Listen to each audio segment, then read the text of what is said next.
matters the most in that example that he's setting are the 15 or so young men he was alluding to earlier, because that's what I think of is, okay, this is what your coach is teaching you on the court when it comes to basketball, but what are they teaching you off the court? Because they've got just as much influence, and that's what Cal's always done well with his kids. He's taught them, look, you're going to be professional, you're going to have money, you're going to have to give some of it away, and that's who you need to be as a person, and that's what he's teaching. John Calipari, by the way, Reed Shepard introduced as a Kentucky Wildcat. That happened during Madness, so this isn't the first time. But all the Wildcats are being introduced, the blue team, the white team. But even some that probably aren't going to play tonight. Well, I was about to say, there's DJ Wagner, who likely will be the starting point guard this year. But Calipari talked about this 21 feet worth of big man that will be on the sidelines tonight. We saw Big Z warming up, stretching, shooting. You like the shooting form. I love the shooting form. But he won't play tonight. No, but he has practiced for the last 3 days up until yesterday. And we were told before the game starts that his not playing today. Speak of the devil. Yep. His not playing today has nothing to do with NCAA rules or NCAA not saying. Eligibility. Eligibility's got nothing to do with that. That still hasn't been cleared yet. As he could have played tonight. He could have played in this because it's an exhibition. Right. But the last 3 days of practice, remember, these were his first 3 days of practice as a Wildcat. After all that and I can attest, your first 3 days are not the easiest 3 days. Your first 3 weeks aren't the easiest 3 weeks. So he's a little banged up, so I think Coach is kind of keeping him out today. But as you said, and you and I saw this in practice yesterday, this is going to be a blue-white game basically of a bunch of 1, 2s, and 3s. Yeah. We're not going to have any 4s or 5s, I don't think. Maybe you can count Trey because I think he had to play. Mitchell had to play that in Toronto a little bit. But we're going to see a whole bunch of guard play today, which, let's be honest, that's where the real basketball game is anyway. Ogana Onyenso, who played briefly in Canada before he was injured and had to be taken in for surgery. So he is close to being ready. We're just not sure how close. We saw Walker Horn introduced, and that was interesting because, of course, his dad is the head coach here, and Walker moved down to Westlake High School in Texas, Austin, when Dad was working down there on the University of Texas campus. And then, of course, Walker spent a couple of years up here in northern Kentucky. So a special moment for him to be introduced in this arena. It was funny. I asked Walker when I got some time with him, talked to all the players, but I asked him about, okay, so your dad's a D1 coach. No desire to play there? He goes, no, I'm playing at Kentucky. I said, okay, I get it. Just wanted to ask you about it. And Antonio Reeves, the gray beard, the OG, the man that the players texted nonstop. Yep. Hey, come back for another year. We need you. And there's the coach.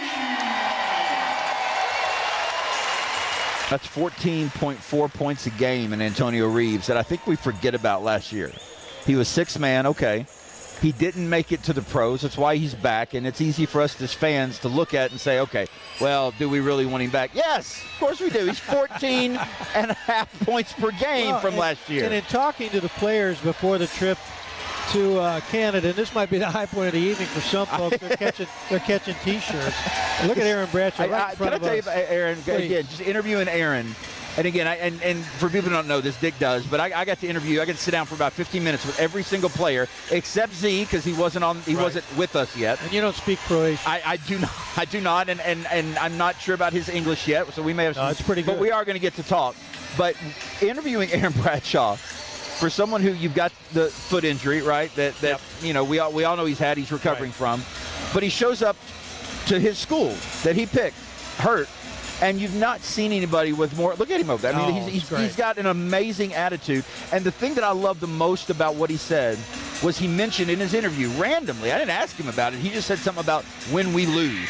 Yeah. And my eyes went up. I'm like, whoa. You're talking about a team that, well, 10 years ago we were talking 40-0, and that's all we were talking about. And here you are as a player referring to a loss that hasn't happened yet. And he said, yeah, but it will. And for a young man, put that in context. Why he was talking about that? Because he's played basketball. He knows this game. This is not a 40-0 kind of game. Right. But he was also You're talking about how they're going to handle the adversity. Right. Thank you. Yeah. So it was going to be because we were talking about how much all these guys get along, how much they love each other. But what he brought up is, but that's now. Yes. When we lose, are we going to love each other? And I'm like, what do you mean when you lose? He goes, we're going to lose. I'm like, well, I know you are. I'm just glad you know you are. It was Jordan Burks and Trey Mitchell at the center jump. So those are the two biggest guys on the court. Here's a big guy right there, Adou Thierro and Reed Shepard firing away early. And he had such a great trip to Canada, Cameron, his all-around game. And the one thing that doesn't surprise either one of us was he was scoreless in his first game. And he kept saying, I didn't have a good game, but he did. He did. He had a great game. I think he led the team in assists, steals, maybe even blocks, because I think he was second on blocks. But he had a great game. He just didn't shoot the ball well. Second, third game, he certainly did. There he is with the interception, leading the break, and Thierro from the corner. And we saw him bombs away yesterday all day. Yeah, I mean, there was a point in practice yesterday where Adou's at the top of the key. I think Jordan Burks was at the top of the key. Both of them just raining threes. Uncontested, but just raining threes in. John Calipari talked about the fact that Mitchell and Thierro can hit the three, so you may see that more. Well, did we see that at all last year? I mean, I can't think of a shot that Adou took outside the three-point line, and he pulled that one up like he'd been doing it all summer. He was 3 of 9 last year from the arc. By the way, the officials, Steven Anderson, Michael Anderson, Courtney Green, they have been told by John Calipari, you may have heard there in the pregame, call whatever you want, he's not going to say a word. Do you believe that? I think what he said was no one's fouling out. You can call as many fouls as you want, true, but nobody's coming over to sit on the bench. I think we had somebody last year with 8 fouls. Yeah, I think we did too, as a matter of fact. Antonio Reeves. Talk about the freedom that gives these players, though, to play defense. Good, hard defense. Yes. Yeah, in a blue-white game. Just grabbing jerseys and hacking people. SEC Sixth Man of the Year, Antonio Reeves, averaged 28 minutes a game. And at one point they wondered, are we playing him too many minutes, or are we going to start him too many times where he won't be eligible for the award? But he came on strong for the Wildcats last year, no question. Had that unfortunate game in the final game of the season in the NCAA tournament. But, well, that game he had against Arkansas, there's Thierro again. And again, Thierro did not hesitate. I mean, he's looking for his shot. Brennan Cannon in the starting lineup for the white team. Ill-advised behind the back for Edwards. Here's Dillingham. Oh, between the legs. How about the look? You hear it all the time. These guys have talked about how unselfish they are and how much they love playing together, and a piece of it right there. And Burks comes back down and short circuits the run out by Trey Mitchell, but he'll go to the free throw line. Well, something that these cats have to learn is you just see on the replay, immediately they get the ball in and throw it full court, even on a made basket. There's no time to celebrate in a blue-white game. There's no time to celebrate in an SEC game. You make a basket, you got to get back on D because they're running, whoever they are. As you mentioned, Cameron got to talk to every one of these guys. I really enjoy talking to this young man, but you talk about somebody who's been around the block. A couple of years at UMass. Did very well there, Rookie of the Year. Then a season at Texas. And then to West Virginia. But Bob Huggins had to step down, so next thing you know, he's in Lexington. And you're right. He was fun to talk to because he sounds like the upper statesman of this group. Yep. He has been to, 4 different schools now, played high-level basketball, but he just talks the right way, too. And what I like about him, Cameron, if he's in the high post, he's such a good passer. Well, and then I think you hear a lot of his teammates talk about the way he shoots too, because I think one of the common questions was, what's the one teammate that you have that you're like, I'm thankful for his skills, and about all of them said Trey's shooting. Adou Thierro with a putback, and that's going to be a question mark, I think, this year until the Wildcats settle in with the entire roster, is rebounding. The group you see on the floor, you can't expect dominant board work tonight, at least. And I say that, and Trey Mitchell gets a putback. But when they settle in, he'll be a 4 or a 3, but they'll need him to rebound. You're right. But see, if you're talking as a coach, you're looking at Trey. All right, great offensive rebound, but then where was the defensive rebound? That's why coaches are never happy. Nope. It's like talking to Mark Stoops after a scrimmage preseason. He's always unhappy with somebody, but that's his job. That's right. Every coach is that way. Edwards rejected on his trip to the bucket. Shot clock still Good moving. Skip pass. Yep. There's that outside shot, Trey Mitchell. And great pass by Brendan Canada right there to look. He looked, he faked the ball, looked once, looked twice, and found the skip pass from the man going all the way. So it's a quick reversal of the basketball. We're going to have a hard time keeping you up to speed on scoring tonight because our internet, quite frankly, keeps coming and going. Rob Dillingham inside. We'll head for the free throw line. Rob, the number 13 prospect overall last year, the Isaac Iverson Classic crossover winner. An exciting play. What a great handle. Yeah. You know what? We talk about the big men we're missing, but what we are getting to see tonight are basically, it's not necessarily the core of the team, but, man, we've got so many good guards on this team. And Dillingham certainly is one of them. Mitchell kicks to Canada. Now, see, this matters to me because we're playing in a position right now where, again, we've got guys who are going to play in the regular season over on the bench with injuries. Guys like Brendan Canada getting a chance to play right now. Airballs his first shot. What's he doing on his second one? Because these are the kind of games where if you don't get a lot of clock, you can get in and start playing and building a lot of confidence, and that's going to matter. Wagner versus Reed Shepherd takes advantage of the size. And DJ Wagner gives the blue team the lead. Dillingham on the move. You're going to see a lot of that from him this year, Cameron, getting to the rim.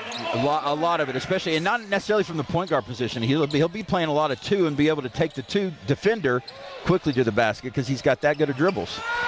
Joey Hartskies for the rebound. Averaged 23 points per game last year as a high school senior. Dillingham starting to fill it. Yep. John Calipari's message yesterday in practice over and over, shoot the basketball.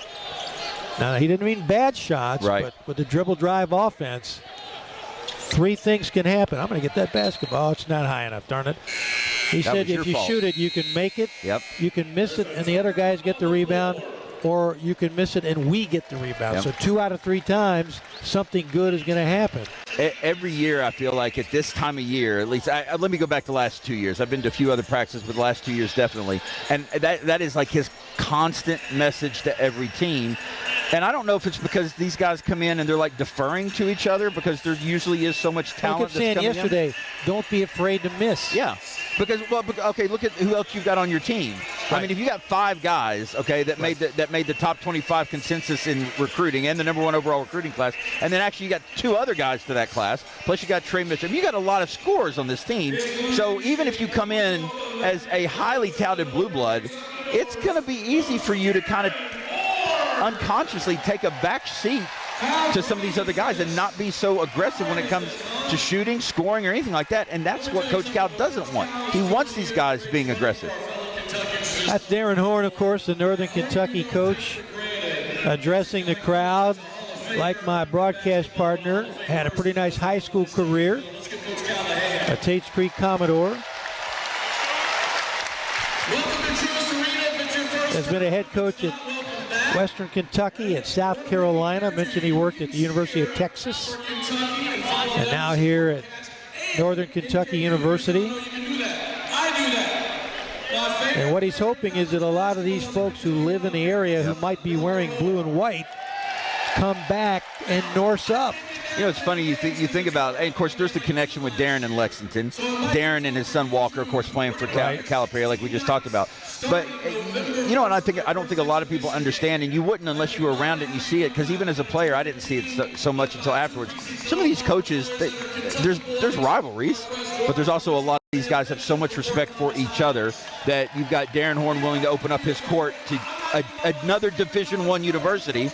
And then and now he's up here talking about how great Coach Cal is. And I believe every word he's saying. It is sincere, and that's how they feel about each other. Keep in mind, that's a man who, as a kid, went to the University of Kentucky basketball camps. Yep. That's one way to get to play basketball at the University of Kentucky. Go to camp a lot if you can. Worked for me. So the Wildcats in white and in blue have broken a sweat. They're loose now. We'll see what happens. I don't see any lineup changes for either. Thierro, Shepard, Dillingham, Burks, Hart for the blue team. Wagner, Edwards, Reeves, Brennan Canada, and Trey Mitchell. Cameron, is that a zone I see? No, they're following. There's no through. chance. All right. Well, Calipari used the Z word, and he didn't mean the 7-footer, but I don't think we'll see much at all this year. Clearly not tonight. If that is a zone, there's no chance it is, because he wouldn't have put it in this early anyway. Exactly. Edwards trying to work his way to the basket, but and the little things that Antonio does to get those 14 and a half points a game. It's not just shooting. Well, that's what the NBA scouts told him. You need to work on your overall game. Defense, ball handling, rebounding. By all accounts, he's done that, but it is way early. There's Reed Shepard. How about that form, Coach? It's not bad. Looked pretty good. What I loved is the confidence that, that play was called for him. That was just a throwaway screen to screener. And Reed came off that screen ready to shoot. Boy, quick hands by Dillingham. Harassing Edwards. That was a great. Guess who pops out? Great ball screen, Reed, by Antonio. He read that exactly right. That was not a curl, that was a fade, and he knew it.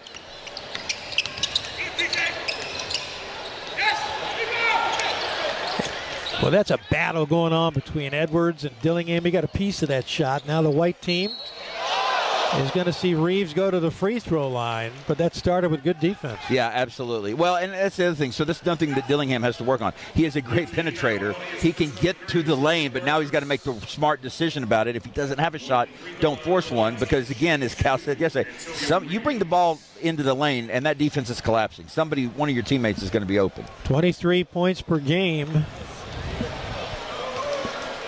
down the stretch for Antonio Reeves last year. As Cameron said, averaged 14.4. He averaged 23 a game in Canada, too. And north of the border, 18 of 32.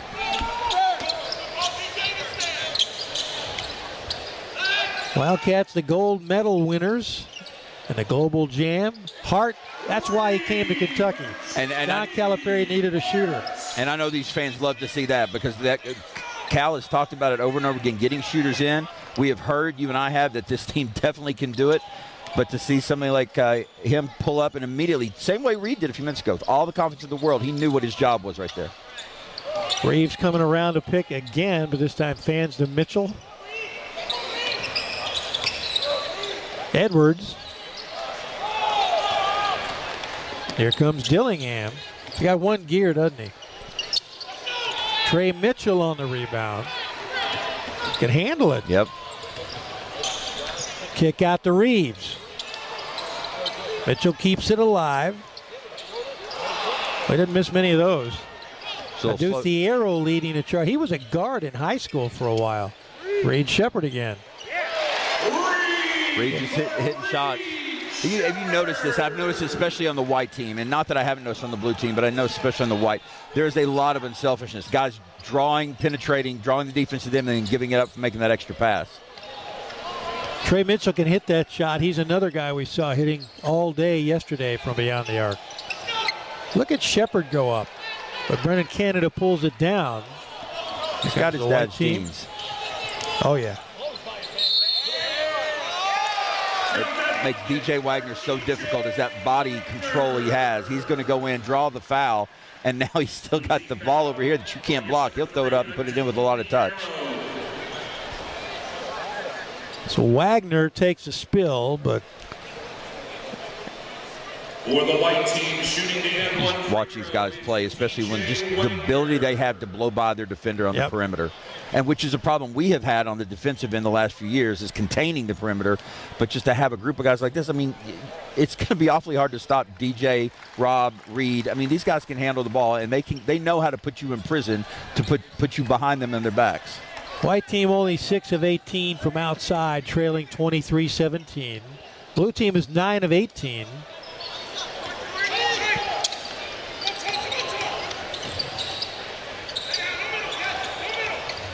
Thierro working on Edwards. Boy, he muscled that up. That's a lot of ball and body control by Adou. Put on weight, put on good weight. Mitchell again. You know, after the first game up in Canada, John Calipari, that's Dillingham hitting. John Calipari meeting with us, the media, afterwards. The first name out of his mouth was Adou Thierro. He was so excited at what he saw in the sophomore swingman. And Dillingham almost had himself a run out.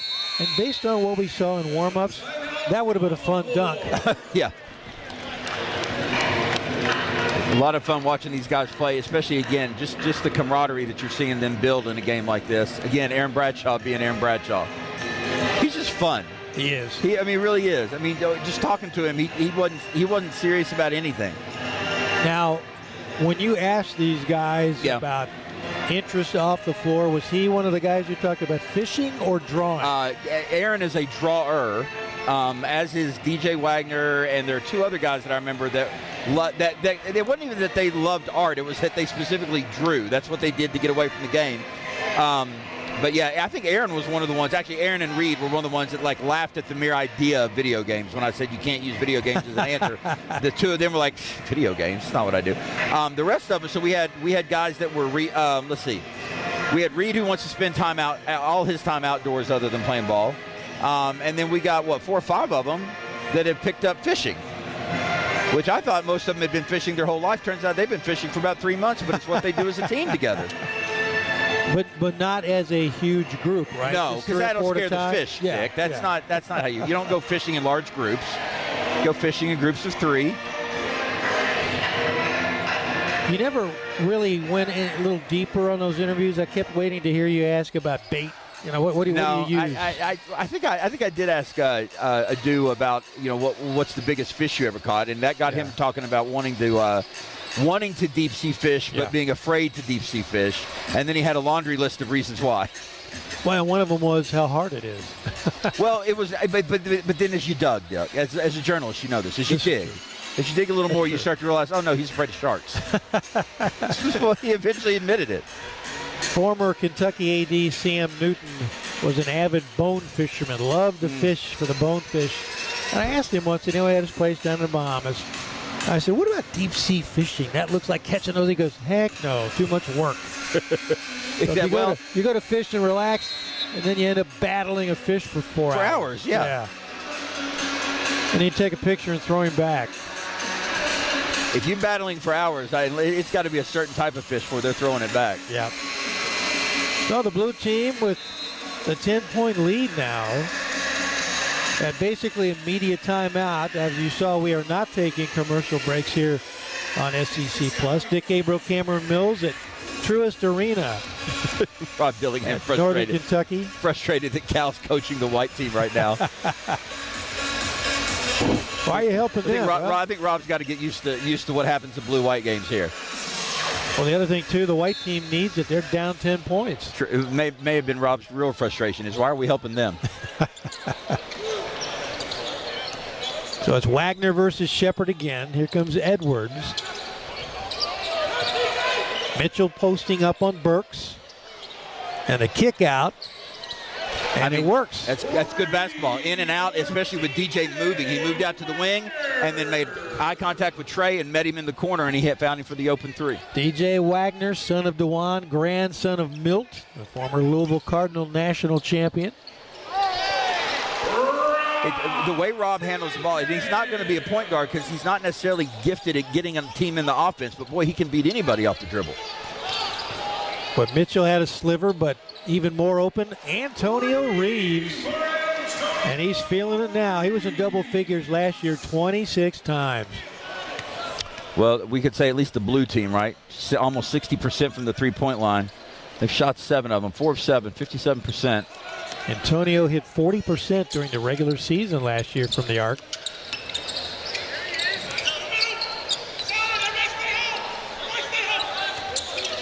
Approaching the 10-minute mark, Dillingham gets inside again. There's no answer for that. And I could have told you the moment he caught that ball on the little screen give and go up here on the right-hand side that he was going into that lane one way or the other. He's just feeling it right now. From inside, outside, he's going to go to the basket. Blue team up. And unforced error by Trey Mitchell. And maybe one where you've got two guys, because we'll see a lot of this year, where you've got two guys who have not played any ball together whatsoever. Because a lot of new guys on this team, whether transfer or freshmen.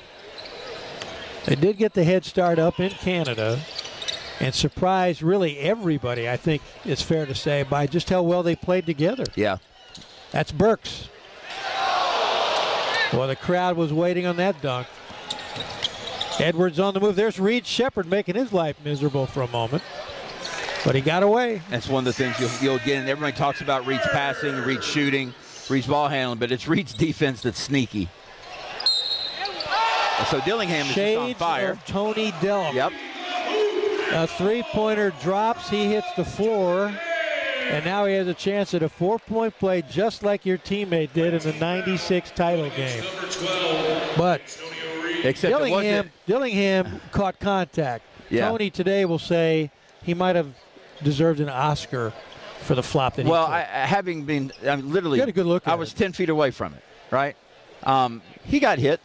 He didn't get hard, but he got hit. Define a foul. What level of pressure is a foul? You got a guy in the air, somebody undercuts him, it's a foul. But let's be clear, we didn't need the 4 points to win that game because we won by, I believe, 7. But so at the time it happened, you take that away, then we win by 3. At the time it happened, you certainly did need it.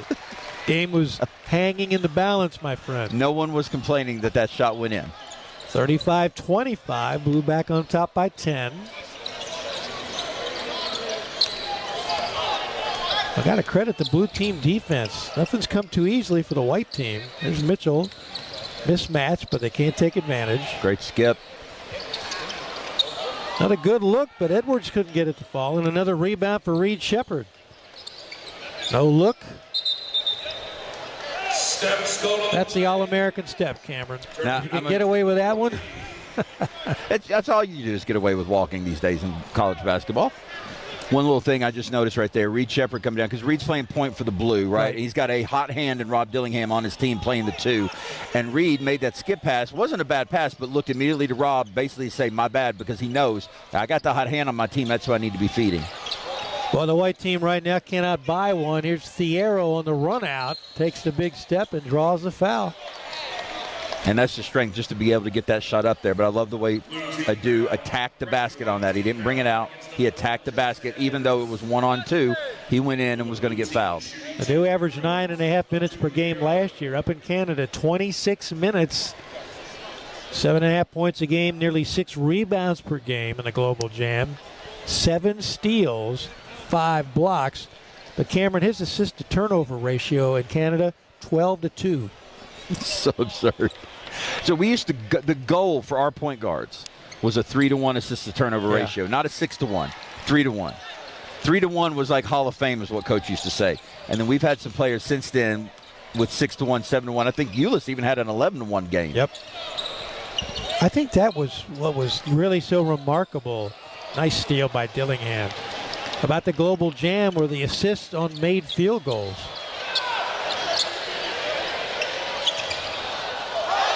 Adou Thierro with a follow slam. The first dunk we've had, isn't it? Yep. They've tried a couple others, but that's the first one that went down. Blue extending the lead. Wagner trying to do what he can. There's Canada. But a whistle prior. Blue team foul against number And a timeout on the floor with the Blues 38, the Whites 25. on the floor. And it's been simply a matter of shots not falling on one end. And I think, though, the blue team doing a better job of creating shots. Yeah, you're definitely seeing that. You're seeing a lot more ball movement, it seems like, on the white end, and they're just missing shots, right? I mean, they are, but there's a whole lot more, at least half-court ball movement. Down here, honestly, you take away Dillingham and what he's done, which is 17 points, this is a different game. Let's give him half that points. This is a different game. But he's just caught fire here, and this is what we were told he would do, that if he catches fire, he just in 12 minutes, and because he's been able to hit 7 of 11, that's the biggest reason the blue team is hitting 57.7%, and the white team only 36. So here's the lesson, though, or at least the thing to be watching for amongst all the freshmen, not just Rob Dillingham, okay? But when they go on a tear like this, right? In AAU ball, what do you think they're encouraged to do? Continue to go on the tear. Where Rob now, with 17 points in, how many minutes has he played? In 12 minutes, 17 points. Rob now has to know he's got the hot hand, but he still has to control his shots. He can't take bad ones. He's got to continue to take good ones because that's what's led to the 17 points in the first place. Don Calipari coming over to talk to some of the fans here courtside. Working the crowd. Adou Thierro with 10 points, 3 rebounds. Reed Shepard likewise, 3 rebounds along with 6 points. And for the white team, Antonio Reeves with 9 points, including a 3-pointer. Wagner with 8. But he is 3 for 9 from the floor. White team also out-rebounding the blue team. So blue team's got him in points. Looks like we're going to have a reset clock here now, too. Or no, they're resetting. There we go. Took the scoreboard down to 5 minutes left with 0-0 on the scoreboard and then changed it back for us. You don't know what you're going to have at these blue-white games. No. At one point, we might do some 5-on-5 weave. At one point, a couple of injuries in practice earlier this week, we thought we might see just a 4-on-4 kind of game today. But and now we kind of see why, because, I mean, both teams, as I can figure out, have maybe one person on the bench that looks ready to play if they need to. I mean, Aaron Bradshaw's doing his best, but he's still got on his sweatpants, so he's got his jersey on like he's ready to play. There may be a running clock in the second half. I think we had that last year. Yes, we did. Yes, that's correct. And then some drills. Some fun shenanigans for the fans. Yeah, exactly. I was going to say the drills that generally end up in dunks. Well, I mean, fans might like that. That's why we're all here anyway, isn't it? I know I am. Reeves can't buy that one. There's Thierro with rebound number 4 on the afternoon. The dish to Shepard. And another pass. Finds the hot hand. Pass. That's right. So Shepard had the shot. So that's what I was talking about a few minutes ago when you saw Reed and Rob look at each other and Reed acknowledge, I know, it's your ball, man. And that's what he did that time. He found Rob Dillingham open for the shot, even though he passed up an open one. Dillingham's second triple. And once again, the Whites get into the lane but cannot get it to fall. I like to see a shot chart for the white team. Wagner trying to work his way in. Canada got loose. Somebody forgot. All of a sudden, everybody was worried about the perimeter and forgot about Canada with the ball in the low post. So Dillingham will work the point. Burks with a sweet move. Great little fake, because, again, where's everyone thinking the ball's going? It's going to Rob Dillingham, and Burks knows that, so he takes it on his own. Edwards, the lefty, drops it. That's the young man who came alive the last couple of games up in Canada. Let the games come to him. Thierro muscling his way in, but Edwards didn't give any ground. No, he didn't. But I still like the way Adou is. I mean, he's put on some bulk, and he's now trying to figure out how to use that to get himself in the lane and to get easier shots. Listed now at 222, 6'8". Reed Shepard. Wasn't quite ready for that. No, he wasn't. He kind of came off and was fading a little bit as well. Wagner. Got it to fall, caught the back iron, and DJ Wagner with his 10th point. Still a 12-point lead for the blue team. So, bailed out, but a bad shot. That's right the shot, on both counts. That's the shot Rob can't take because it wasn't open, it wasn't there, and that's not how he's gotten his, what are we up to now, 20 points. But he's going to go for 23 now, bailed out by a bad foul. But that's where you got to contest, but don't touch the wrist and get that little baby foul call. That was something else that Calipari talked about up in Canada with Dillingham. Basically said he has the keys to the Cadillac. He can shoot basically, and this is a broad term, right, whenever he wants, but he's got to make sure it's a good shot. Exactly. Got to know the difference between good and bad. Yeah, and I think that's what we're seeing here. We saw him, he found his easy shots, his good shots early. They started falling, and now all of a sudden he's, at least in the last couple of possessions, let's say, to be fair to him, he's maybe forced some shots that weren't there. But it hasn't been hard for him to find the easy ones. 22 now for Dillingham. Quick shot by Reeves. And that's the arrow again. How did he find Dillingham? I don't know. How did he find him? He was looking over here towards us and somehow threw a one-handed three-quarter bounce pass to Dillingham, hit him right in stride. Boy, Reeves has had some great looks. He just hasn't dialed it in yet. But look, here's the thing. Now with this team, we got guys that can shoot. It's not just Antonio. So if Antonio has an off night, and this is the importance of having more than one guy that can fill it up, whether we're talking inside or out, is that you've got, okay, if he has an off night, somebody's going to have an on night. Antonio 1 for 5 from beyond the arc, but as we mentioned earlier, he's been trying to find other ways to score. Go find a shot you can make. A walk. Yeah, he took a giant still a law? stride. A rule? Is that a rule? He took the giant stride along the baseline. That's how I thought that was the Euro, the giant stride. Well, we're not in Europe. Play by their rules.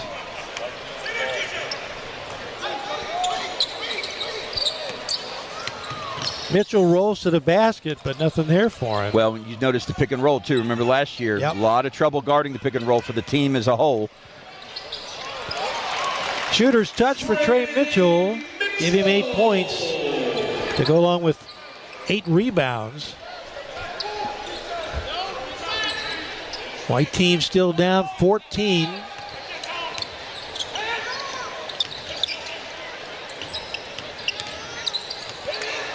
Good hands by the white team. Dillingham steals it right back. Adou Thierro. Adou's become a shooter over the summer. Look at a big smile on his face and everything. That's his second triple. And the blue team is the first to 50 inside 4.5 minutes. The bump from Burks, or did they call a charge? No, I think they called a charge. They sure did. Yeah, Adou standing in place, and Burks just kind of lowered his shoulder. Kind of. Played off well, though. One of them kind of fouls. One of them kind of fouls. Yeah. Really, aren't all fouls a kind of foul? No. We're honest. No. I think we are. I think they are. You once told me, and it might be legend, that you took a charge. I took 2 in one game. What are you talking about? So were they kind of fouls? Huh? No, they were great calls. Wagner cut off. There's Edwards. Going high to get it, Jordan Burks. Look, they can miss them all they want, but I love the confidence that all of these guys are rising up and taking outside shots with, because what that means is they've got it done in practice. And Reed Shepard takes an extra step. But you saw where they had to honor him outside, even from 3 steps beyond the arc. I mean, the moment you do that, you rise up and start shooting with confidence, whether you should or not. I've got to respect you as a defender. So if you're going to rise up that quick and shoot, then next time down the court, I can't suppose you're going to do it. I got to give you the benefit of the doubt that you're going to rise up and shoot another one. And if I'm not on you, then I'm coming over and sitting on the bench. So whether you shoot or not, just acting like you can, having that confidence makes a big, big difference in what the offense, how the defense is going to play you. Reed Shepard ranked number 22 overall among the high school prospects. Coming in this year, McDonald's All-American, of course, Mr. Basketball in the state of Kentucky. Helped the junior international team from Ohio win a championship.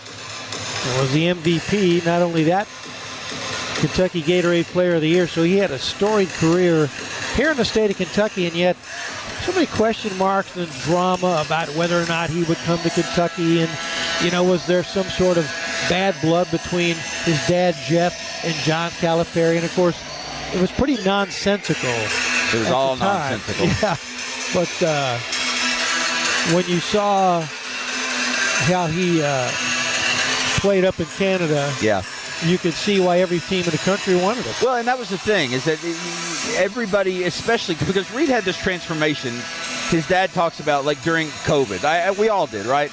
Reed's transformation is he realized during that time when everything was shut down, he could be in the gym getting better. Right? It's one of those things that you hear Billy Donovan, guys talk about it, like what they used to do when they were laying in their, dorm room, in their bed.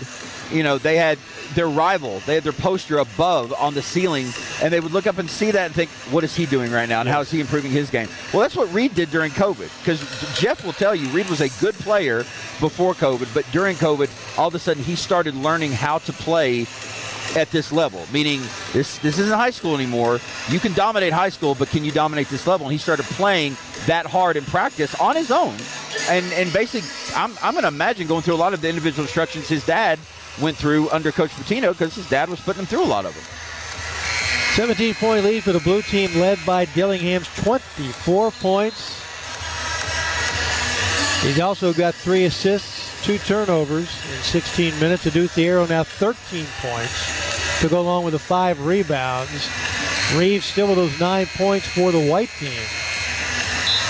And DJ Wagner has broken through to double digits now with 10 for the white team. He's got 3 offensive rebounds, Cameron, but they just haven't been able to turn it into much. 6 turnovers for the white team, 4 for the Blues. And again, we see the screen and roll for DJ Wagner.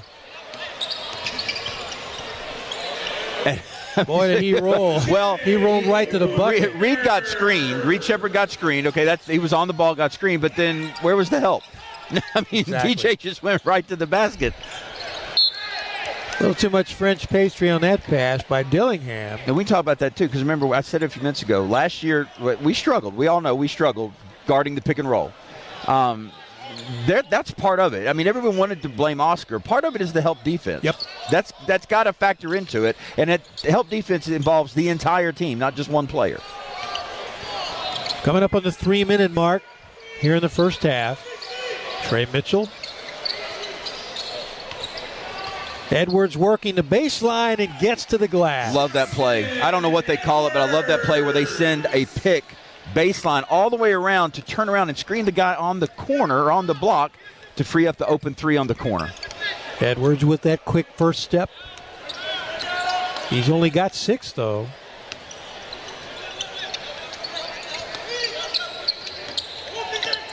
That's Burks trying to roll, but a pass rescued by Dillingham. Somehow gets the shot off. Fan it to Edwards, baseline again. Good hands by Thierro to knock it out of bounds. It's one of those little things. We talked about Thierro and his ability to put on weight, his ability to practice hard, because all the guys love the way he practices. But just great hands like that to go down low instead of like a big guy try to block it up high. He's going to get it low. 20 seconds on the shot clock, and there's Dillingham breaking things up. Like the way he shot on the outside of that screen. Blue team up 13, is led by as many as 17. Now we've seen some side out of bounds plays. Yesterday was, as far as I know, the way it sounded, the first time Coach Cow's really started putting in side out of bounds, under out of bounds at yesterday's practice. So Reeves with a miss, but Edwards with a cleanup.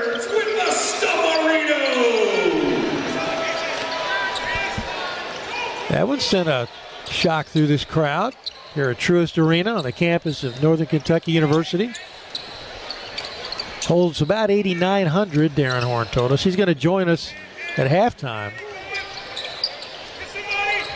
Burks got away with a shuffle. And a couple fouls there too, maybe. Trey Mitchell saves it to, I won't say the cheap seats, to the good seats. Yeah, but it's the out of bounds. expensive seats. Yeah. Actually off the hands of one of the blue team members, so the white team will try to cut into this 11-point lead, try to get it into single digits. Well, you want to go down at halftime. You don't want to be up or down right at double digits. Too many bragging rights at stake. Oh, and that is something this team does do. They love to compete against each other. As much as they talk about loving each other, they love to compete against each other as well. Defense closing in on Reeves. 8 to shoot inside to Mitchell. And another turnover by the white team. Reed Shepherd walking it up for a change. Canada versus Joey Hart. Dillingham. 10 we to got to shoot. move it. Nice dish, Jordan Burks. And if you cannot be stopped getting to the lane, that's what you have to be willing to do. Got to draw the defense and look for your teammate. Great look by Dillingham. 4 assists now. And a steal by Shepherd. Lob inside Burks. Now, I don't know if you saw it coming down, but Reed made that great pass to Burks, and then the first person congratulating him with a big smile on his face was Dillingham. Wagner rejected. And now Edwards to the floor, battling with Thierro. They let him play through it. White team basketball, 20 seconds left, 13 on the shot clock, and a timeout called by the white team coaches, Chin Coleman, Orlando Antigua, to set some things up over on that white bench, as well as Ugana Onyenso. But you see some of the rim work done by these Wildcats, looking out for each other. Yeah, I mean, and on separate teams too. Look, we got a blue team and a white team. It's all Kentucky though, and you even see some high fives, some congratulations going across the line, so to speak. I keep making a big deal about it, but I can't state it enough. Just talking to these guys, how much they genuinely like each other, and I feel like a broken record because I feel like I said the same thing last year, which isn't to say they didn't, but liking each other doesn't always mean. This goes back to the Aaron Bradshaw thing. Liking each other, getting along, doing things off the court, that's all great stuff that you have to do to be a great team, but it doesn't guarantee you're going to be a great team because there's other things that have to come along with it. But at the beginning of the year, to hear a group of McDonald's All-Americans, a group that includes the #1 recruiting class overall by far, sit there and talk about how much they like each other instead of how much you're going to get each other, how much they're fighting for playing time, how much this, that, and the other. All they want to do is talk about how great each other is and how this is. Yeah, this is who I'm going to have to play against and defend all year, and I'm going to have my work cut out for me. You love hearing that because at one point that's what's going to ensconce them as a team. Maybe now, maybe towards the end of the year, but it will happen. You played on 2 national championship teams that the chemistry was incredible on both, but for different reasons. We can get into that in the second half because it really, really mattered. That's why you got a pair of rings. That's true. 20 seconds left. See what the white team can make happen here with 13 on the shot clock. Reeves pops out. Good look. And he'll go to the free throw line. Dillingham got him. Turnabout's fair play. That's one way to get yourself going from the three-point line. And, because of that blue team defense here in an inter-squad game, Reeves is having to shoot that three-pointer a little quicker than he might like. Then as opposed to how he would shoot it in a game because they are meaning what? No, because the defense is right there. Gotcha, okay. He doesn't have a chance. He had on one shot a chance to settle and shoot, and you know what that's like. Yeah. Remember? That's all I knew what it was like. But no, you know how it is if you've got somebody coming at you versus a great screen that pops you loose the way it's supposed to. Yeah. But then that question is, those are the shots that, all right, should he be taking then? Because if he's being contested, right, which you're saying he is, then those are the ones maybe you hold on to a little bit longer and let your game come to you. Because, again, we saw Dillingham do that early, get away from it, start to struggle, and then get back to it. That's a fair question. Boy, Reeves barely got iron on that first one, so now the blue team wants a timeout. Well, no one's had a substitute yet, so legs are probably getting a little jelly-esque. Jelly-esque. Jelly-esque, Okay.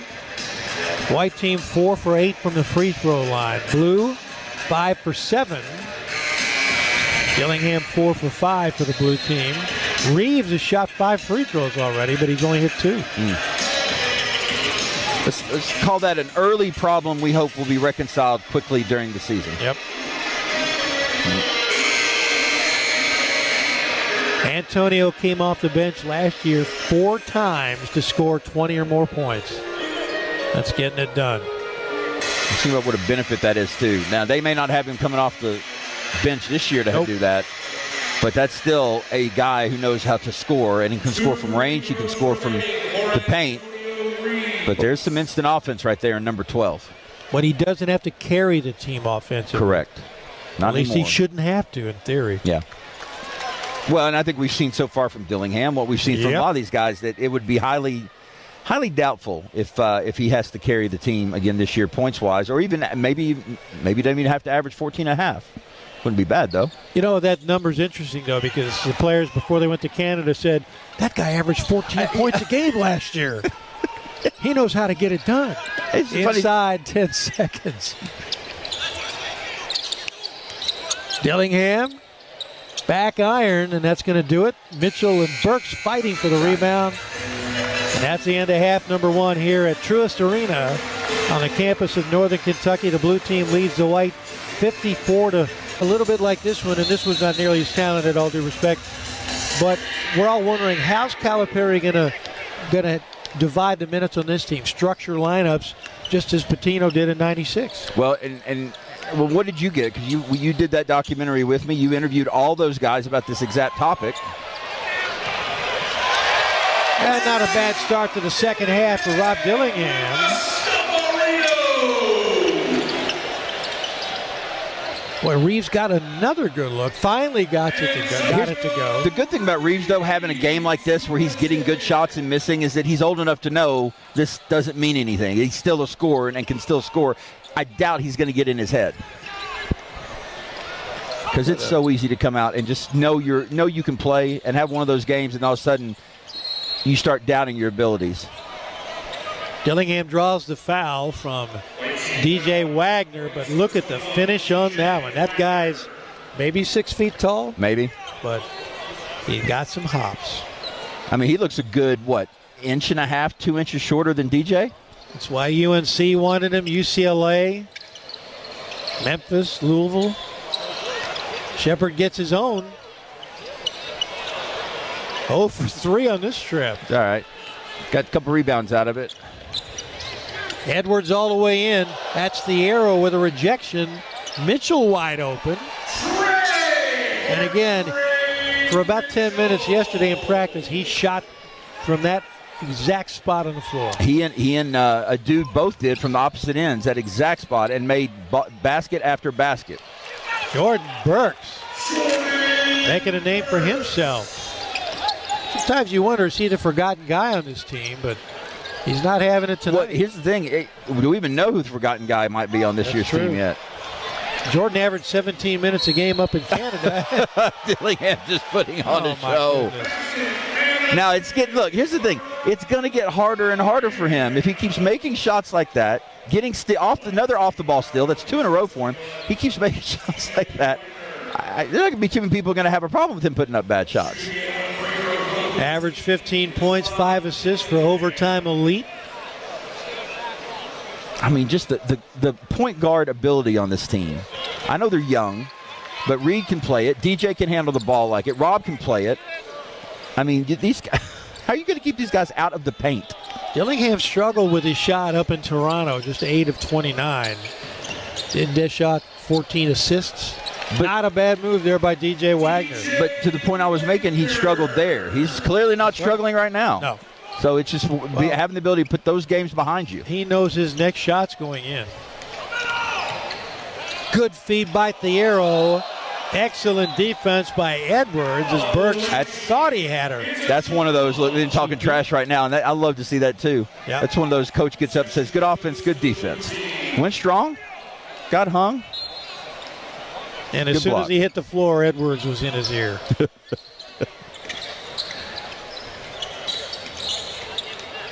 $12 to shoot. Dillingham on the move, the dish to Shepard. Canada on the rebound for the white team. Here comes Wagner.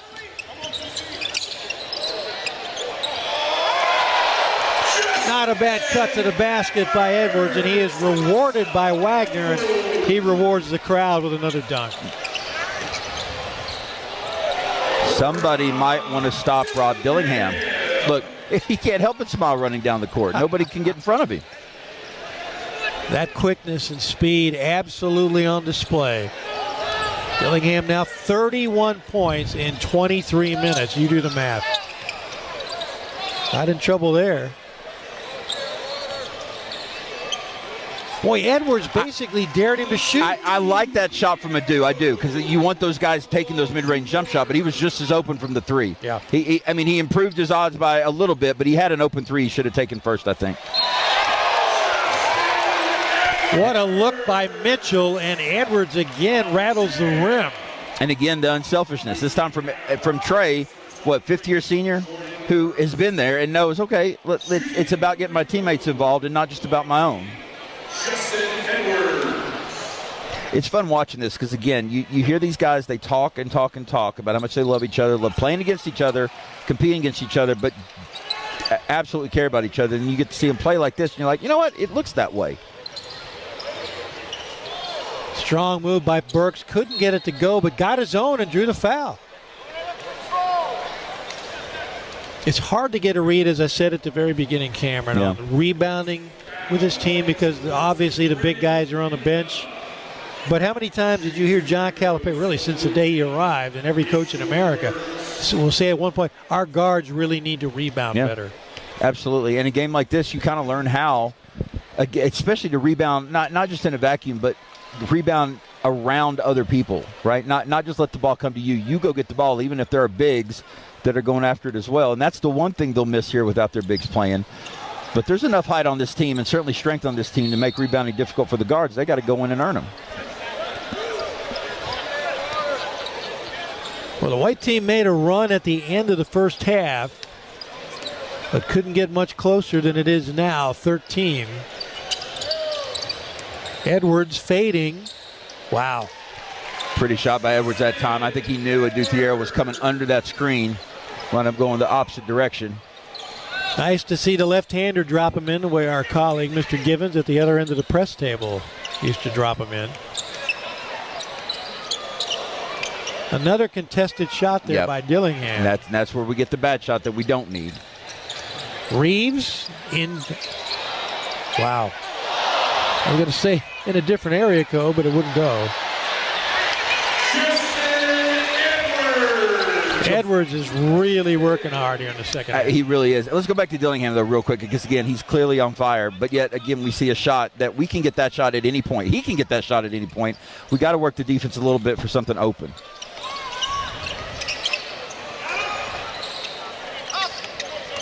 That's Hart kicking to Thierro. And just like that, extra pass, open three. You heard Orlando Antigua yell rebound from the white bench, but there was none to be had, as you saw. Thierro drains another triple. That's Wagner. And that's Thierro's third three, I believe, isn't it? Shepard all the way. Nobody guards the basketball. Somebody's going to have to learn, whether it's Dillingham driving, DJ driving, anybody driving, somebody on that back row is going to have to step up and stop the ball. Edwards now with 17. Not only has Thierro hit 3 triples, he's 3 for 4.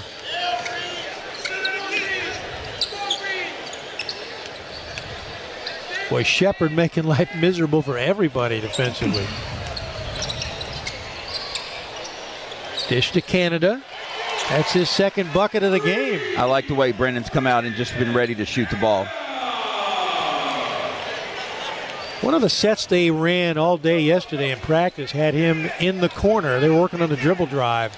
So he's used to being down there. Inside 15 minutes. That's Joey Hart. Burks on the move. He has exerted himself here in the second half. You start to see a lot of these guys kind of taking over offensively, but now you got to figure out who's going to step up defensively and stop them. Timeouts. We do not yet have a running clock. 14:08 left to play. 73-60. The Whites trailing the Blues. And I think we've seen some increased energy on both sides of the floor. Well, I think you see it coming out of a halftime where, okay, you know these guys have come out and want to put on a show. I mean, this is different than what we saw at Madness. I mean, they're playing defense. Oh, yeah. And definitely playing it hard. But they're going to exert themselves to the point where, look, you only got 5 guys. You have 0 subs. Your legs, about midway through 20 minutes of playing ball, even with stopped clock, your legs are going to start to grow a little weary, and that lactic acid's going to build up. Having a little break at halftime, you're going to come up with a little more energy. And then you know Cal was on them as well as your assistant coaches to bring more. Because it doesn't matter how much you bring. There's always apparently more. If you can read body language and read lips, you could see that DJ Wagner is not happy right now. That his team is down 13. And Cameron, it's just a blue-white game. Yeah. But he is not happy. Well, and that's the thing is you hope, and I believe, because just in conversations that you hear about him and with him, he just wants to win. I mean, it's not about points. It's not about, what he does. It's about what his team does. And he has said as much. And so being down the way they've been pretty much the whole game, I mean, this hasn't been less than 10 points in a while. So DJ trying to get his team fired up a little bit. Antonio Reeves struggling tonight, 4 out of 15, 1 of 7 from beyond the arc for 13 points. Dillingham getting it done for the Blues to 31 points. A little more balance though on the white stat sheet with 4 in double figures. Edwards with 17, Wagner 14, Mitchell with 11. But it's been Dillingham and Thierro for the most part, although Burks now up to 13. He does have 5 fouls. He'll be staying in the game. Right. But Jordan Burks showing a lot of energy. Well, if your coach says no one's fouling out, why not take full advantage of that? I still do. I look at that stat sheet and I see Adou Thierro with 18, 7 of 8 from the field. And as you said a few minutes ago, 3 of 4 from the three-point line, 6 rebounds. This is not the same Adou Thierro we had last year, and he's showing it now. By the way, Trey Mitchell's bumped into double digits for rebounds with 11. So he's got a double-double tonight with 3 assists. I mentioned earlier that's one of the things I really liked about him in Canada. Yeah. Was his ability to pass out of the high post. Yeah. Yeah, I like just, again, looking down the stat sheet, and you brought it out on the white team, just the consistency of the players scoring. All right, we've got 17 points, 11 points, 13 points, Canada with 5, and then Wagner with 14. But on the same time, you've got 31, 18, 13 for the blue team.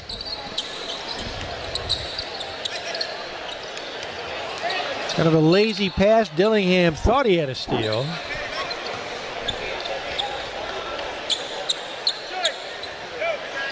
White team 8 for 16 shooting here in the second half. Blue team 8 for 15.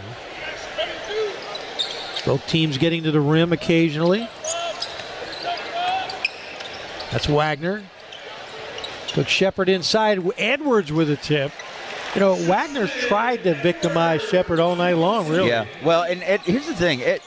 DJ Wagner can get past Reed, but Reed's hands are so good off and on the ball that you might be able to get past him, but he's going to, chances are, get a hand on the ball. Even if you control it, he's going to get a deflection, and that just makes things harder. Dillingham gets inside and draws the foul. I talked about assist turnovers in Canada. Reed Shepard, 23 assists, 7 turnovers in 4 games. Which is just ridiculous. Again, every time we have a guard, anything above 3 to 1 assist to turnover, I'm always amazed because my coaches basically put that up as this is the standard and this is what we expect. But, you know, Anthony Epps got there a couple times. Wayne Turner got there a couple times, but we didn't see it a lot. Now you've got guys doubling, tripling that number. Wow, uncharacteristically, Dillingham misses both free throws. That's the legs. Remains an 11-point game. Oh, yeah. That looked like it was going to be spectacular. Have you noticed, though, how Jordan has just slowly, as this game has gone on, his confidence is growing, growing, and growing, and growing. It's one thing when it happens in practice, and it matters when it happens in practice. But all of a sudden, Justin Edwards, all of a sudden you see these guys just slowly starting to feel themselves like, no, I can do this, and then start to do it in front of a crowd, which they don't get to do in practice. Well, that was what was impressive about him in the Global Jam, because Kentucky coming in with all these players, but this is the guy who has the most NBA draft potential, and people who were local or came up from the States to see the Global Jam, they had heard about Justin Edwards, obviously, but he didn't go out in the first couple of games and try to justify all that talk. He just let it come to him. There he is going for the steal on Shepard, but they escape. Dillingham in full stride. Drew another foul. It almost feels like Dillingham has 50, not 30. I feel like we're cheating him on a few here. You know, and every time Cal has come, as great as Dillingham's playing, I've seen Cal come on the court 3 times now just to talk to Rob Dillingham during a dead ball. Don't know what he's saying, don't know he's coaching, but he's taking the guy that's having the best game, and he's coaching him. Right now on the sidelines, talking to DJ Wagner a moment ago. You see at the top of your screen, Tyler Eulis taking his seat on the bench right now. Graduate assistant coach. And speaking of assist to turnover ratio records. One of the greatest guards in the history of Kentucky basketball. Dillingham now sitting with 32 points. 13-minute mark. 11-point game. And now it's under double digits thanks to DJ Wagner, so maybe what Tyler Eulis told him paid off. Eulis, one of the best defenders in all of college basketball in his 2 years at Kentucky. And great up and under by Adou. That was an upperclassman showing an underclassman what's up. And a guy who is maybe the strongest player on the team. I'm not even sure it's a maybe. I think it's a definite display. Look at that up and under. That's Kevin McHale moves. Nobody in this arena even knows who that is except maybe you. And Jack Givens might know. Oh, I was going to say, yeah. Jack probably played against Kevin McHale. Probably did. Certainly did. Confidence. Edwards heating up. So is the white team. The moment that basket starts to grow, it keeps getting bigger and bigger. That was pure, and now it's an 8-point game. Edwards, 24 points, 10 out of 16. Shepard, kicked away by Reeves. 15 to shoot. White team on a roll. You can imagine, as much as this is a game and it is practice, how hard these guys have played. Just imagine what these practices have been like they've been going through the last few weeks. Blue team has hit 4 straight shots. First miss in forever for the Blues, but there's Dillingham with a rebound and drew another foul. The reason the white team, though, has made this run is the blue team has missed free throws. Yeah. The white team itself has hit 3 of its last 3, and now a timeout on the floor inside 12 minutes. And again, no commercial breaks on our broadcast, and I'm not sure about our friends over on the radio side, but it's basically the same structure as a regular college game with kind timeouts. of eventually. Yeah. So far it is. About the timing, yeah. So far it is, yeah. Yeah. Cal most likely will interfere in that at any moment. Look at the scratches on Trey Mitchell's neck. Yeah. They're trying hard. Look, I mean, that's kind of the point, is that you and I were kidding beforehand about what I was going to say about this game, because you and I talk all the time, and I've told you, madness was kind of a burden for the players. The blue-white games were kind of a burden for the players. But it's kind of been encouraging, because that doesn't seem to be the attitude. It's not that we didn't go out and play hard or try hard, because we had coaches basically threatening our lives over whether or not we did or we didn't. But these guys, again, this is kind of what you see. The more you're around these guys, they just say and act the right way. They do the things the right way that you're sitting there thinking, okay, that's what I expect from a senior, not a freshman. And now you're seeing it from a lot of freshmen. We talked about chemistry on the 96 team. The 98 team also won a national title, but so many of those guys on 96 had moved on to the NBA. But you had that core of seniors, Reed Shepard's dad, Jeff, right. You, and Alan Edwards. Correct. Scott Padgett was an experienced player. So Nazi Muhammad was still on that team. Absolutely. So that's a luxury now. That's almost unheard of now. But that team forged its own chemistry. And sadly, some of that was because you rallied around Alan Edwards, who lost his mom that season. But teams come together in a lot of different ways for a lot of different reasons. But here's the thing that I think is consistent, is one way or the other, you come together on the court if there is some sort of something or other on the outside of the basketball court that's bonding you, right? And it doesn't have to be at the beginning of the season, the end of the season. It doesn't have to be an event, but there's got to be something that makes you care about more than basketball, about more than your individual stats, even about more than winning. You got to care about each other. And the moment you start caring about each other and how many points you had, what kind of game you played, how is your mom, how is your dad, that kind of thing, all of a sudden, I know it sounds like an oxymoron, but it's one of those things where when basketball starts mattering less to you as a player, your teammates start mattering more, basketball starts happening better. It just does. Don't know why it is, but that's exactly what happened in 1998. All of a sudden, Alan's mom and Alan, his family's all we worried about, and that ball just started bouncing our way for the rest of the tournament. But in that period he was gone, you guys were playing for him. Well, and then when he got back, Shep was injured and started playing for him, and all of a sudden it was just about, all right, let's just be teammates. Huge assist that year to Fast Eddie for bringing Shep back from that ankle sprain, the trainer. Antonio Reeves again in rhythm, just can't get him to fall. Here comes Dillingham. You don't want to look away when he's got the basketball. But Thierro left alone. That's the worst miss of the day for him, but just the second miss of the day. But the most open shot he's had, too, though. Absolutely. All right, now Antonio's struggling, but again, he's got the seniority to know that he's got to keep shooting, and that's so far what he's done. He hasn't second-guessed. He hasn't hesitated when he's got an open shot. He hasn't thought through, well, I've missed how many in this game, so I don't want to miss another one. He catches. If he's open, he puts it up. That's what Cal was yelling at his team yesterday in practice that he wanted to see. If you're open, you better be shooting or you're sitting on the bench next to me. I know fans sometimes wonder, look, he's not making shots. He's cold. Why does he keep shooting? Because shooters shoot until they're on. Muscling it in, DJ Wagner, and the white team draws ever closer. Now, actually, still an 8-point game. White team needs stops.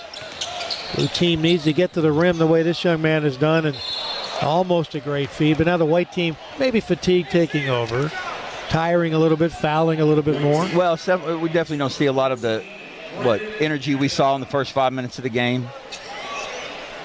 See some legs start to bend a little bit easier here. A little harder breathing, and definitely some hands on shorts.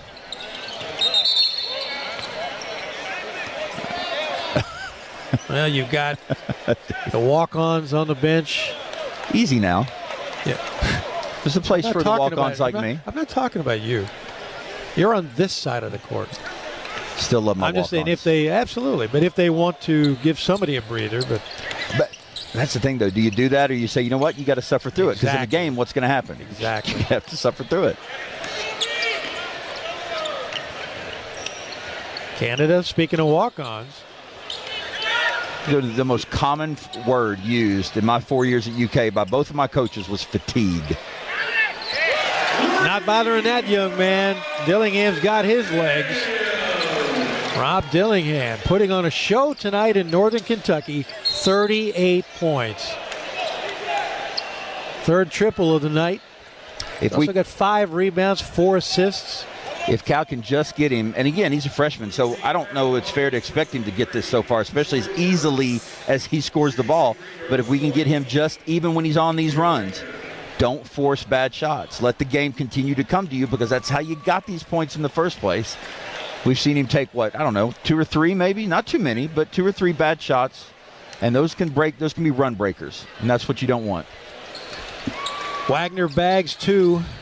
Look at Wagner's taking this personally too, and this is where that competitiveness comes in. He knows Dillingham's having a great game. Wagner's going to get back up in his face and try to stop him personally. Joey Hart doing Joey Hart things. And a steal by Reed Shepard.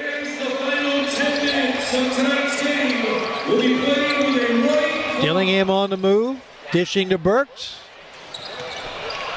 The arrow battling inside, but that's Edwards dishing it off to Wagner. The Euro step results in a foul on the blue team. With some outstanding defense. Well, can I show you? This is the one thing in that play that I love that we're going to see right here at the end if they show it on the replays. Watch who goes over to help him up. Someone from the white team, someone from the blue team. Sounds like such a small deal, but I used to rage about this all the time.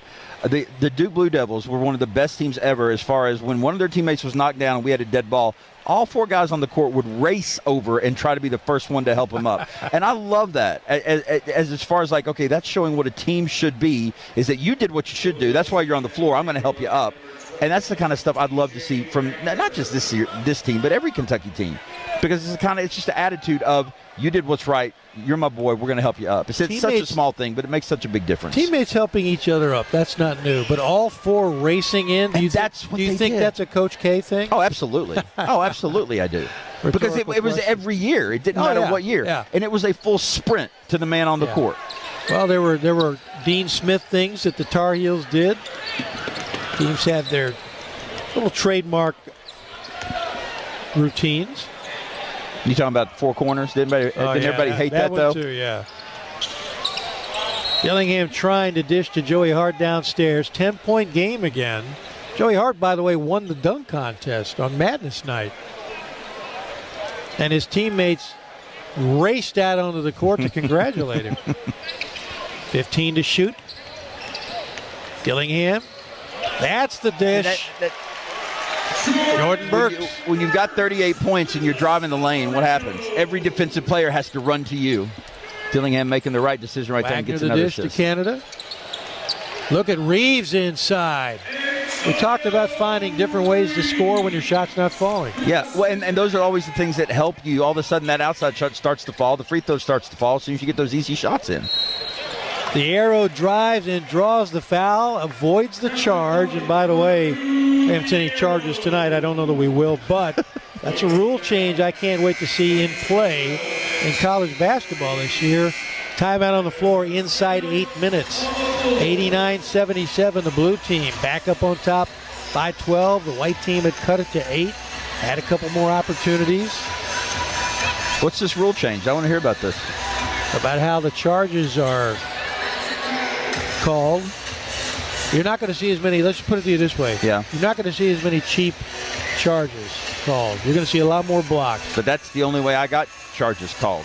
I can't help you there, Hoss. Cheap ways. But see, you're forever frozen in the record book. So you don't need to worry. They can't take those away from you. Those two charges I had? They cannot. Was that the total of 2 or 2 in one game? Here's the deal. That's 2 in one game, but it was a total of 2 as well. That's my only response when someone reminds me of how poor my defense was in college. I'm like, well, I did get 2 charges against Florida. And if somebody says that to you, you can always say, and you know what? That was in Division I basketball. Right. Against Jason Williams. My buddy Doug Flynn, I think, had 12 career home runs. People tease him about that. He goes, you know what? They were all in the major league. Yeah, well, not only that, but he got a few gold gloves, if I'm not mistaken, and a few rings, if I'm not mistaken, as well. A couple of World Series rings. 12, what'd you say, 12 home runs? For the Reds and the Mets. Doug, forgive me if that's wrong. For the Reds and the Mets. So let's I mean, we're not Reds, playing AA, AAA. Mets, Expos, Rangers, Tigers. That's what I said. I got all those in there. I just included the important ones. Well, I've worked with Doug for so long. I've got so many of those.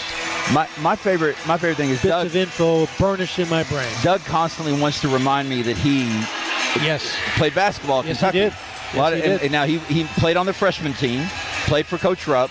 But when he and I get together, and Doug and I have known each other for years, since I was honestly in 7th grade, Doug wants to remind me that he had to guard Dad in practice, and then just tells me how Dad just completely ate him up. And I love hearing that because I saw Dad play. I did too. He had a few, his job was to guard Pete Maravich when he played. You don't need him scoring a lot of points. Talk about the short straw. Man. You can go to YouTube and see I think it's 1970 game down in LSU, down in Baton Rouge. Maravich has like 70. Issel has 40. Dad has like 16. Kentucky wins by 40. Oh, yeah. Because they always did. Maravich would go off, but Kentucky would always win by 40 points. Yep. Never beat him. But you have never seen anything like the people. Because it wasn't just Dad. It was Jim Dinwiddie who played trying to guard this guy named Pistol Pete Maravich, who was taking great 30. Mike Pratt used to talk about Maravich. He tried to guard him. Yeah.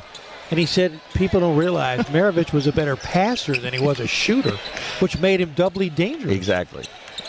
And this is before the three-point line. He's putting up 60, 70 points. And he was taking a lot of 35-footer fadeaways just because he could make them. Coming up on 7 minutes, Wagner trying to find room to operate, so just makes his own shot. You made the point earlier about Wagner's, let's say his attitude in the huddle, that they were getting beat. And so it's like, okay, single-handedly now. But here's the thing. What great players and leaders do is you can't do it on your own. You got to get your team involved, and that's what he was trying to do on the bench is let's go. Wagner's been trying to guard Dillingham most of the night. There's Thierro inside. Trey Mitchell rips it down. Back to Wagner. Rather, that's Reeves. Finds his way to the rim. Again, just play with confidence no matter what you shoot. No matter what you shoot, just keep shooting. Keep playing. 17 now for Reeves. Said back-to-back shots for the first time tonight.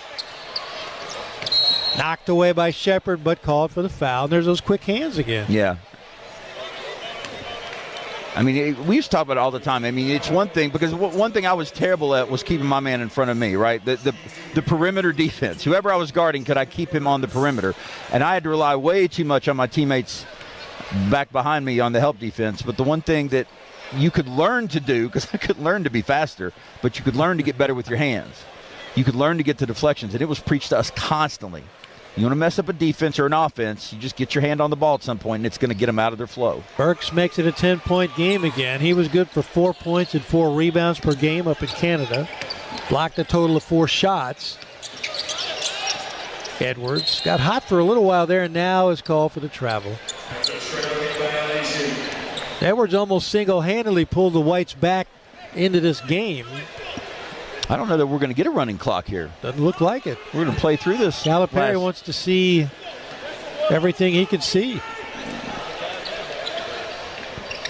You know, they used to say it doesn't matter if you start the game, it matters who finishes. Blocked by Wagner. Canada on the run out, the dish to Mitchell. Well, the first dunk didn't quite go down, but Edwards with a cleanup. You don't see too many follow-up dunks on a dunk.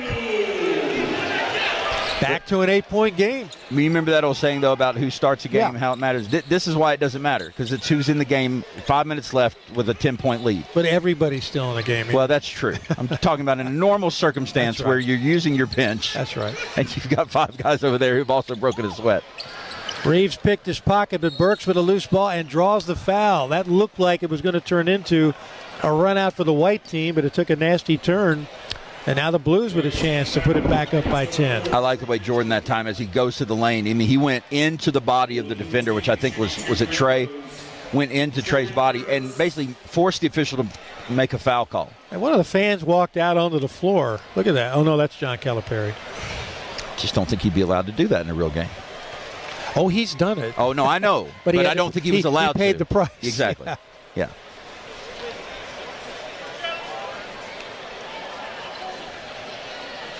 You're right, though, about energy. Mm-hmm. They're playing hard into the last 4 minutes. Well, they've got the guy who decides their minutes sitting over there on the floor. That's right. So. Yeah. But let's see how they finish this. Yeah, the legs may be getting a little wobbly. They should be, honestly. I mean, Sure. they should be.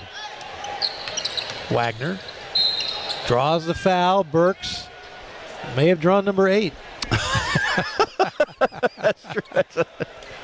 It's the one thing that I was taught is that if you come out of the game and you're not forced, and Coach Patino would always say this, I don't have to take you out. That means you're not working hard enough. Yeah. You should be exhausted when I pull you out of the game. If you're not, then I'm not putting you back in. Well, the way that team and his teams played full court, he sort of ran you guys like you were on a hockey shift. Well, you go as hard and fast as you can, and then we'll come get you. Right? Yeah. But you had the depth to do that. This one team might have that kind of depth. It could. It definitely kind of looks like it now, because even though we're not seeing any of our bigs, boy, we're seeing a lot of good stuff from the 1, 2s, and 3s. And now the maestro himself takes the microphone. Or are we going to change? Now they're going to cut the music. We'll see. Folks, appreciate you being here for a good cause, East and West Kentucky. Our players are going to kind of stick around and walk around and do pictures and autographs for you after, so they will be there. They just played a full game with like no breaks. That may be it. They gave you everything they had. They have nothing left. I think Calipari recognized the fatigue. We got the best fans on earth are the BBN. Thank you. Well, if indeed that is it, he is right. They gave it their all. Let's see. Surely they're going to play this last 3:24. Let's see if they do. I think maybe he was. I guarantee DJ Wagner wants to. Maybe he was saying, "Don't leave." Right. I think so. When the horn sounds, yeah, be prepared. See, I like that. Yeah. And we got to see that firsthand last year. Yep. Down in Pikeville at the same game when, I mean, and the best part about that not only was that he told the fans, "Hey, look, these guys are going to be around. They're staying for you." You and I, as soon as we were off the air, we were jetting. right? And we couldn't get out because there were so many fans and so many players amazing. Just hanging out, talking, taking pictures, smiling. I mean, well, you signed a few as well. But you know what I did? And this is one of my biggest regrets. My freshman year, I was so miserable because of the leap between high school and college, right? Right. And because I was getting yelled at all the time by my coach. No. Yeah, it happens a lot. But I was miserable. And so if you go back and look at the pictures I took with fans my freshman year, I am never smiling. I am never smiling. And it makes me sick to my stomach when I see those pictures. Because I remember how awful I felt emotionally, mentally, every which way. But then I think about those poor fans. They must have just thought I was the biggest rear end in the world. Well, if you're out there and you got a Cameron Mills photo. Oh, I've seen them. I know they have them. Freshman year, understand it wasn't you, it was him. Yes, it was. Well, technically it was my head coach, but still. Now we got some subs coming in. There we go. Grant Darbyshire on the white team, number 13. Kareem Watkins, who's DJ Wagner's brother. Walker Horn. Walker Horn checking in. Well, Talked to his dad at halftime. That was fun. You had to know Walker was going to get some minutes. Look at DJ's eyes. Look at this. He's not happy. No. And you know what? I love that he's not happy. Yep. It doesn't matter if this is blue-white. Doesn't matter if it's practice. Doesn't matter.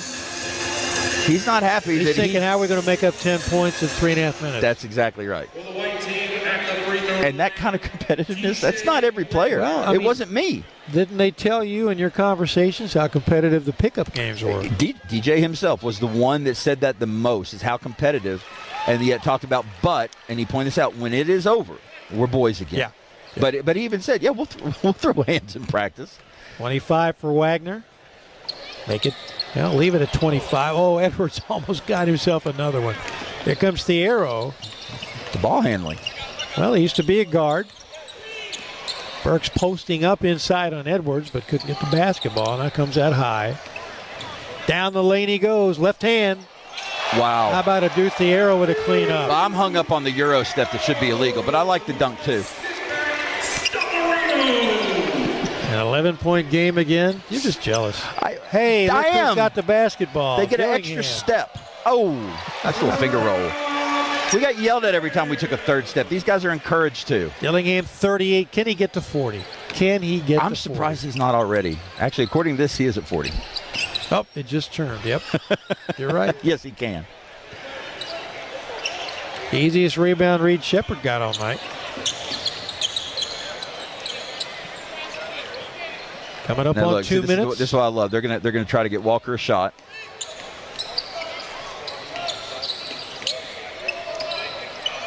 Unless like I said, they're going to try to get Walker a shot. Well, I mean, Burks. I mean, look, if you run a play that purely and you get a wide open layup, I mean, you can't fault him for running it through. Well, I will say this. You and I, we got more of a game today than we thought we were going to get. We were kind of warned / told earlier that it might be some 4-on-4 because of some injuries, and again, all the bigs that are sitting out. But we got to see a good idea of what this team's going to have this year, especially obviously from the 1, 2s, and 3s. Inside 90 seconds. Mitchell posting, and he'll get to the free throw line. And really, you didn't like that? The call? Oh. No. Wait a minute. The fadeaway. If you were shooting, went up to contest, he got knocked on the elbow. He didn't get knocked on the elbow. You'd fall to the floor screaming. I'd like to see a replay on that if we could, please. 3-point play for Trey First of all, I did fall to the floor screaming many times, but that didn't always lead to the right call. I rest my case. A little bit of a mismatch there, Dillingham versus Darbyshire, but it's Adou Thierro inside. And